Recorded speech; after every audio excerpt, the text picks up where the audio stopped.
এই পূজাটো আচলতে আমি যিমানদূৰ বুজি পাইছোঁ, আমি আমাৰ আজো ককাহঁতৰ দিনৰ পৰাই দেখি আহিছোঁ।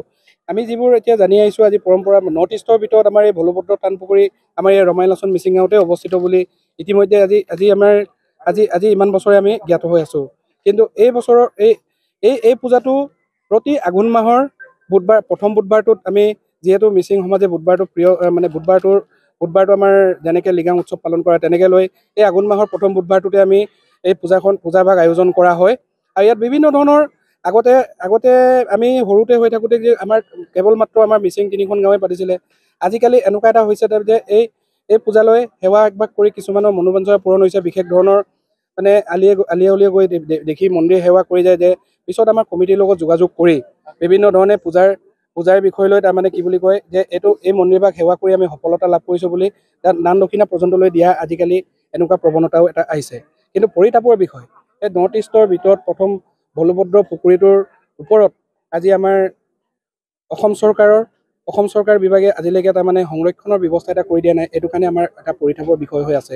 এই ক্ষেত্ৰত মই যদিও এইখন অঞ্চলৰে যুৱক, তথাপিতো অসমীয়া যুৱ মঞ্চ ডিব্ৰুগড় জিলা সমিতিৰ ফালত আমি DC মহোদয়ক ইতিমধ্যে স্মাৰকপত্ৰ প্ৰদান কৰাৰ এটা ব্যৱস্থা গ্ৰহণ কৰিছোঁ আমাৰ ডিব্ৰুগড় জিলা সমিতিৰ তৰফৰ পৰা। আমাৰ এই পূজাভাগ মানে আজি প্ৰায় আপোনাৰ 1908 চনৰ পৰাই মানে এই পূজা মানে প্ৰতিষ্ঠা কৰি আহিছে আমাৰ আজো ককাসকলে। গতিকেলৈ আমাৰ এই উত্তৰ পূব অঞ্চলৰ এটা আমাৰ ৰমাইলাচন বাসিন্দা হিচাপে এই পূজাভাগ আমি মানে পালন কৰি আহিছোঁ, আৰু এতিয়া বৰ্তমানো আমাৰ পালন কৰি আছে।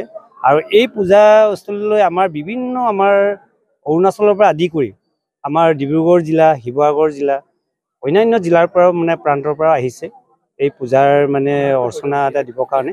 আৰু ইয়াৰ ইতিহাস মানে ক'বলৈ গ'লে আমি আগতে আমাৰ আজো ককাসকলে মানে ইয়াত এটা শ্ৰী শ্ৰী বৰভদ্ৰ টান মানে যিটো আমাৰ প্ৰতিষ্ঠা কৰা হ'ল, তাত মানে এটা আচলতে তেওঁলোকে এটা কৰিছিলে বোলে এনে জনামতে, তেওঁলোকৰ পৰা আমি বাচ্যটো পোৱা মতে যে ইয়াতে এটা মানে তেওঁলোকে কিবা এটা কৰি থাকোঁতে মনৰ বাঞ্ছা এটা মানে পূৰণ কৰিবৰ কাৰণে তেওঁলোকে পূজা এটা পাতল কৰে। তেতিয়া সপোনত এটা মানে তেওঁলোকে বাস্তৱ এটা দেখা পালে যে শ্ৰী শ্ৰী বৰভদ্ৰৰ বাবাৰ ডাঙৰীয়া থান এটা মানে ইয়াত প্ৰতিষ্ঠা কৰা হ'ব বুলি। তেনেকৈ আমাৰ যিটো মেধি, আমাৰ গাঁও বাসিন্দাৰ মেধি, এই মেধিৰ আগত মানে তেওঁলোকে মানে দেখা দিলে।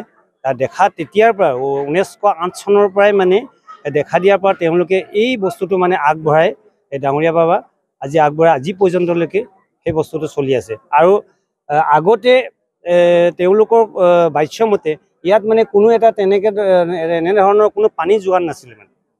তেতিয়া তেওঁলোকে পানী ব্যৱস্থাটো কৰি দিবৰ কাৰণেও তেওঁলোকে মনৰ বাঞ্ছা এটা আগবঢ়াইছিল টোপোলা। তেতিয়া এই পুখুৰীটো প্ৰকৃতিয়ে মানে এই থানক মানে সহায় কৰিবৰ কাৰণে আমিতো দিহিঙৰ পৰা পানী আনিবলগীয়া হৈছিল।